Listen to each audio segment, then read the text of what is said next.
5 Live Breakfast. It is 8:38. Now, what would you do if your relationship broke down so badly that your partner kidnapped your child? That terrible scenario was what faced Ian Lomax when his 7-year-old son was snatched whilst on a family holiday in Greece. Christopher Lomax was abducted in 1998 by his Greek mother. 15 years on, and Ian Lomax has been reunited with his now 22-year-old son. He's also written a book about his experience of losing a child, and he joins us now. Good morning. Good morning. Thanks so much for coming in. Take us back to what happened. You were in Greece at the time. I was on holiday in 1998, so I went for 2 weeks, and the day after his 7th birthday, I received a phone call off my ex-wife saying that she weren't coming home and that you'll never see your child again. So I went to the toilet, so I was just crying and vomiting. I didn't expect what was going on. When I came out, the mother-in-law said, you'll never see your wife and child again, and just threw my suitcase down the stairs. It was just awful. And at that point, did you get the police involved? Could you do anything like that? I went to the British Embassy in Athens, and they told me that I must go to the police station and should be charged with kidnapping, which were charged with kidnapping. Yeah, but you couldn't find out where he was? No, I came back from the embassy and I looked for him all over and I couldn't find him, no. So you eventually had to fly home? Yeah, I flew home without a wife and a child with 2 empty seats. Can you try and put into words what that was like?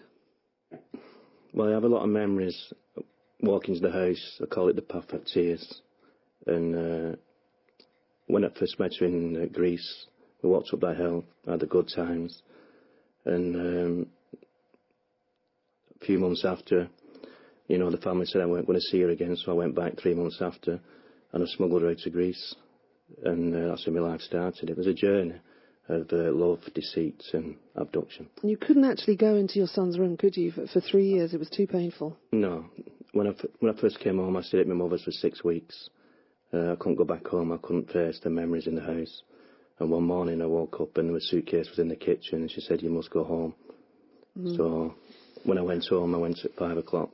They left me at the door and I just threw my suitcase on the floor and I just went upstairs. And I couldn't go down all night. And when I went in the room, there was a teddy bear. And I could smell my wife's perfume. The night she was on the bed, and it was just awful. It's almost like a death.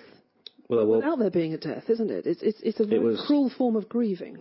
Well, I went on holiday and I came back without a wife and child, and it's just traumatic. I mean, in the morning when I woke up, I went into the kitchen, I looked at the pictures on the wall, and I just decided to end my life. I wrote a letter to my wife and to my mother, and I just couldn't take it no more. I tried to take the tablets and I was vomiting, and luckily it saved my life.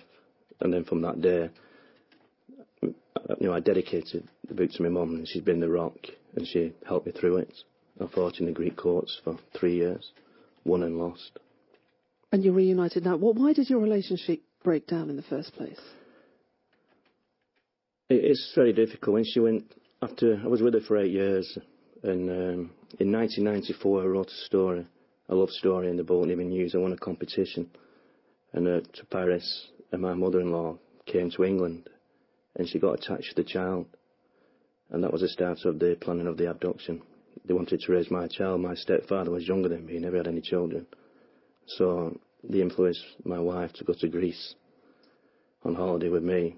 And that's when they're planning to take my child. That moment of being reunited must have been incredible. It was incredible.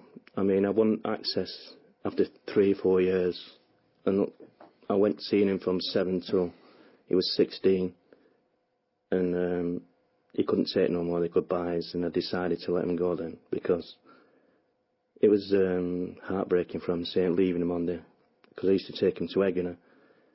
And it was heartbreaking for him, so after 16 I let him go, so he could live a normal life. So you had 2 painful goodbyes. Well, one unofficial, because he just disappeared, and the second time you made this decision. Some would say that's just an incredible thing to do, a completely selfless thing to do. You've already lost him once, and you say, well, it's better for him if he doesn't see me. It was better for us both, but I did it for him, because he was suffering all these times I was leaving him. He couldn't take no more, so I decided to say goodbye to him. And how are things now? Well, after I left him in 2007, and after 3 years I decided I was much stronger. he was older, he was 19, I decided to go to Greece and to kill two birds in one bush. I took the love letters back, and the rose were given in 1990. And she asked me forgiveness. I said, I forgive you, and that was it. And I walked out to her life forever then. And then my son came over. He's been over 3 times in 2011. Came over he's seen his sister when she was a baby in Greece. He's seen his little brother now. He's been over 3 times now, and he came over in Christmas for the first time since 1998. Well, it's fantastic you're able to build that relationship again. And you've written a book. Briefly tell us about it so that other people going through the similar situation, hopefully it can help them through. Yeah, it's called For the Love of Christopher, A Father's Tale. It's about the love affair and then the deceit, the abduction, and the fighting in the Greek courts, and then the access, victory, and then coming to England.